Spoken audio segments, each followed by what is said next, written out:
Hello and welcome to Preface All 24 News special series of interviews from the Algiers International Book Fair, Sila 2025.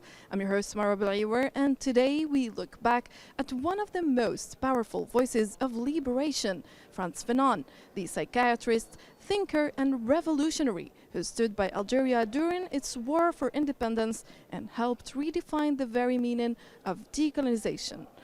Mr. Adam, thank you so much for joining us. Thank you for having me. Okay, so we start with a very simple but an important question. How did you encounter Frantz Fanon? Like, how did you come across his work? I first came across his work because my father had books by Frantz Fanon in English in his library. And I was a teenager, and I was very struck by the image of Fanon and also by the description on the jacket of the book. He was a psychiatrist from Martinique who had fought with the French during World War II against fascism, and then who joined the FLN, the Algerian liberation struggle against the French. I mean, that's an incredible story. But it was only a few years later that I read Fanon in French when I was at university, at Columbia University, and I was just moved and stimulated by Fanon's writings on racism, on colonization, et cetera, et cetera. He moved me from the first moment that I read him. Mm-hmm. So as you mentioned, you followed Fanon's footsteps from Martinique to Algeria. So why did you choose this immersive approach? Well, one of the subjects that I've been drawn to in all of my writing has been the figure of the committed intellectual, the so-called intellectual engagé that, Sartre, for example, wrote about. And it seemed to me that Fanon was someone who exemplified and incarnated that figure. Here you have a man who was not only a practicing psychiatrist, was not only a writer, but was a militant, an activist, a revolutionary who really gave his life to a cause. And so I wanted to tell that story. What are the advantages that you draw when you join a movement, and what are the pitfalls? It's a very complicated thing to be an intellectual and to join a political movement. Mm-hmm. So Fanon in Algeria, there is so much to say. So in your own words, tell us about this meeting between a doctor and the land of Algeria, a country he first discovered through his medical practice. Well, Fanon got to Algeria in December of 1953. Mm-hmm. 11 months later. Yeah. November 1st, 1954. So he'd already had an opportunity to observe conditions in Algeria, to see the injustice, to see the inequality, to see the oppression of Algerian Muslims by the colonial state and by the Europeans of Algeria. And he'd had enough time, too, to analyze the conditions of his psychiatric patients. And he'd come to the conclusion that they were suffering not merely from psychiatric symptoms, but from a colonial malaise, right? From suffering that resulted from their condition as colonized subjects. And Fanon, during his time in Algeria, even before the national liberation struggle broke out, had also spent time in the Bled. He'd spent time in Kabylie. He'd spent time observing Algerian healers and doctors, and comparing the work that they did with the work that he had, with the European model that he had absorbed when he was a student in Lyon. So I think what happened to Fanon when he got to Algeria was that he was overcome with emotion being there. He developed a very strong sense of identification with Algerians, and of course by the end of his life, Fanon had begun to call himself an Algerian, which is pretty remarkable. Mm-hmm. I mean, we are talking, after all, about someone who was a black West Indian who gave his life to a cause that was, quote-unquote, not his own. Mm-hmm. I think it was normal for him, but then when he came to Algeria, he realized what he suffered as well. Yes, I mean, I think he already knew it. I think even before Fanon got to Algeria, he had been writing about what it was to be a black man living in a white majority society and living under racism. He had published in 1952 this extraordinary book called Peau Noire Masque Blanc, Black Skin, White Masks, which is about the lived experience of black people like himself. But Algeria certainly reinforced, intensified his analysis, and also gave him a sense of what might be one of the solutions, right? I mean, he saw in Algeria the example of an armed struggle against colonialism, right? A people had risen up to fight the fourth most powerful army in the world. You know, where else would he have found that but in Algeria? True. And in your book, the title is The Rebel's Clinique. That title suggests if a psychiatrist who rebels, a rebellious doctor. Is that how you see Fanon?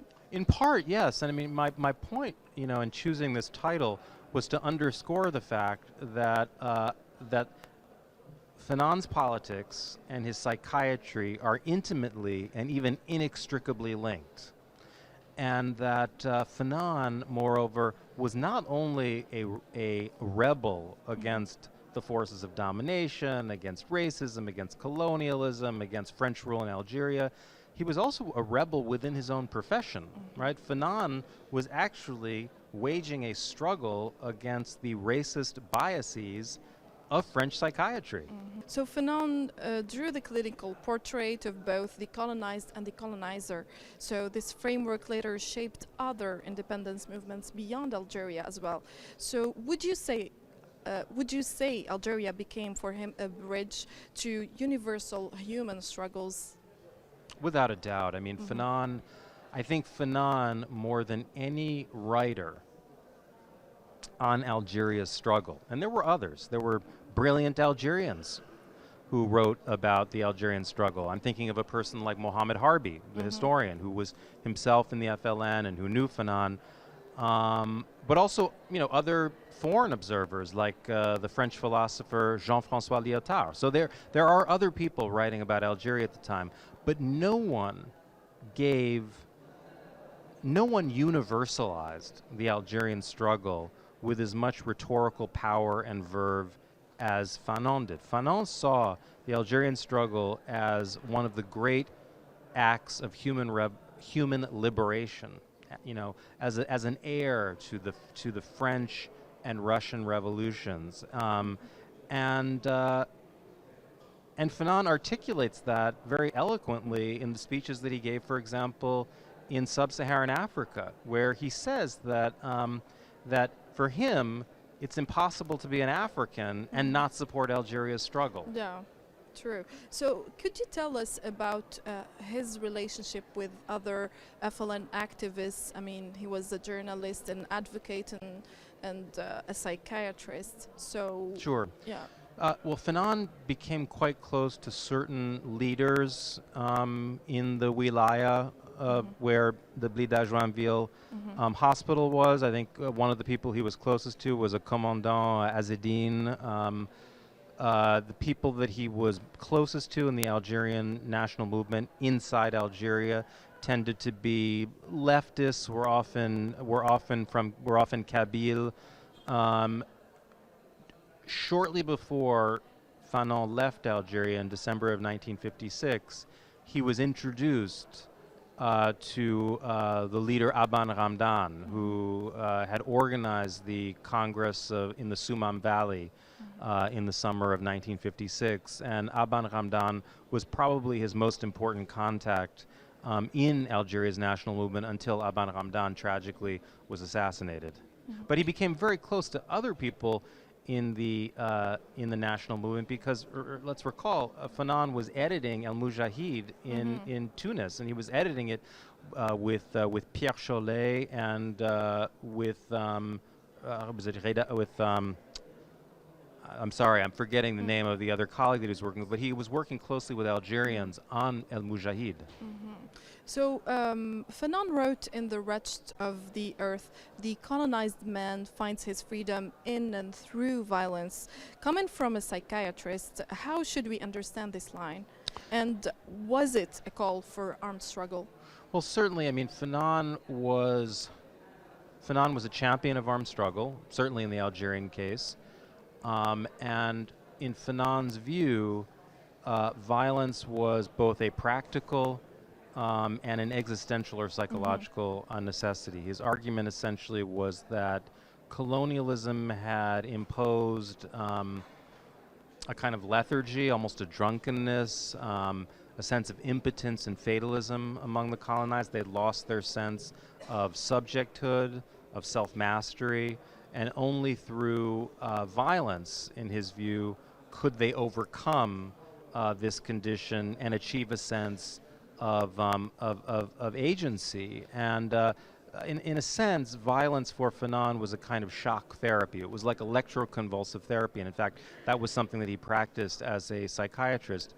But at the same time, I think it's important to remember that even as Fanon defended armed struggle, argued for its application, not just in Algeria, but in other African countries, Fanon was also very sensitive to the psychological wounds that violence inflicted. People tend to forget that the last chapter of The Wretched of the Earth is on colonial warfare and mental disorders. And in that chapter, he writes about the horrors of violence and about the long-term effects of violence on people's psyche. So I think he understands violence as almost a tragic necessity. It has to be used. It's necessary to self-actualization, and yet at the same time, it's a terrible thing, you know, and it leads to ruined lives.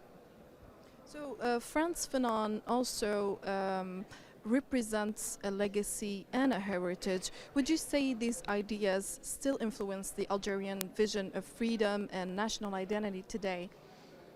I think they do, and I think also, you know, it depends on what you mean by the Algerian vision, because it seems to me that in a country as vast as Algeria, with a very large population, with an enormous young population, a youthful population that was born long after, you know, 1962, that never knew colonization, and a generation like your own, which barely knew the décennie noire, right? You have multiple generations of Algerians. You have an ethnically complex population: Arabs, Kabyle, Shawi, black Algerians in the south. So I prefer to speak of Algerian visions in the plural, and I do think that Fanon has been important to many different Algerian visions. In the more official version, of course, Fanon's celebration of armed struggle has been central to some extent.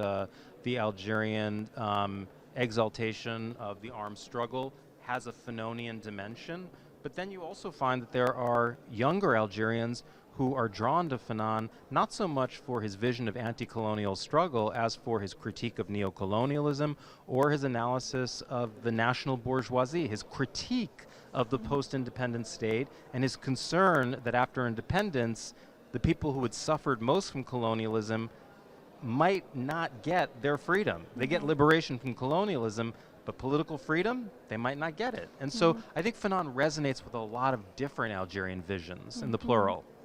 So he outlined the very structure of domination. So in light of today's international events, do you find that his thought still resonates with the world we live in? I think very much so. I mean, I think that you know, during the Black Lives Matter protests in the United States, for example, there were many posters quoting Fanon on about racism and anti-black violence and so forth. And you know, we've seen also a kind of revival of Fanon's ideas and of a kind of Fanonism over the last 2 years with the destruction of Gaza. I mean, Fanon, for example, wrote in The Wretched of the Earth, in The Wretched of the Earth, that colonial repression can acquire the aura of an authentic genocide, and in effect, that is what we have seen in Gaza. You know, we've seen the Israeli army inflict genocidal violence against Palestinians, and I think many people have been going back to Fanon to understand his analysis of the relationship between the colonizer and the colonized with respect to Israel-Palestine. So finally, Frantz Fanon, the man, what do we know of his sensitivity and fears? Well, we know that Fanon was an extraordinarily sensitive man, and I think that very much comes through in this incredible essay that is the central chapter of Black Skin, White Mask, the lived experience of the black man, where he writes about encountering this little boy on a train, and this little boy says to his mother, Maman, c'est un nègre, j'ai peur, I'm afraid. It's a Negro, and he uses that word, un nègre. And for Fanon, that experience was utterly shattering because he hadn't thought of himself as a black man. He thought black people were Africans and that he was just a Frenchman of color. He was no different from other French people. And so, Fanon was described by French people as an écorché vif. And he was a guy who was literally flayed alive. He felt things in a much deeper way than I think other people did. And we feel that in the writing. This is why the writing is visceral and poetic. It's not just analytical. It operates at another level. And, we see this theme of Fanon's intense sensitivity running through his interactions with other people, with editors, with writers, with women. And one of the reasons I wrote this book was to give a full, complex portrait of Fanon as a man, not simply as a hero, not simply, as a martyr, as a symbol, and to show that his thinking evolved via all of these extreme situations that he found himself in, and through these very emotional reactions to this dangerous life that he chose. I think it's important to see that Fanon was a work in progress. He died at 36. We don't know where he would have gone. But in that short time, he wrote himself into world history. And briefly, Mr. Adam, Fanon wrote that liberation is synonyms with life. So how can his philosophy help us today to better understand our world and the alienation within modern societies? The alienation within? Modern societies. Well, I think Fanon is someone who is at the core a philosopher of freedom and a critic of domination, no matter what the form of domination is. It's not as if Fanon limits himself to one form of domination. Yes, of course, he writes about anti-black racism in one case, or he writes about the question of colonization, but Fanon is someone who is very sensitive to the whole issue of domination, of the effort by one person to impose his or her will on another and to force them to be a certain way, to live a certain way. And so I think Fanon's awareness of the injustice of domination is something that, is crucial to our understanding of how this world operates. We don't live in an equal world. We live in a world of profound inequalities within countries and between them. And I think so long as we do, we'll be going back to Fanon. So Adam Shatz, thank you very much. We're very delighted to have such a fruitful discussion with you. You were with us at Preface. Thank you. And dear viewers, thank you very much. You were at All 24 News Preface. Do stay tuned for more interviews at the Algiers International Book Fair Sila 2025. I'm your host, Mara Belaiwer. Thank you for watching.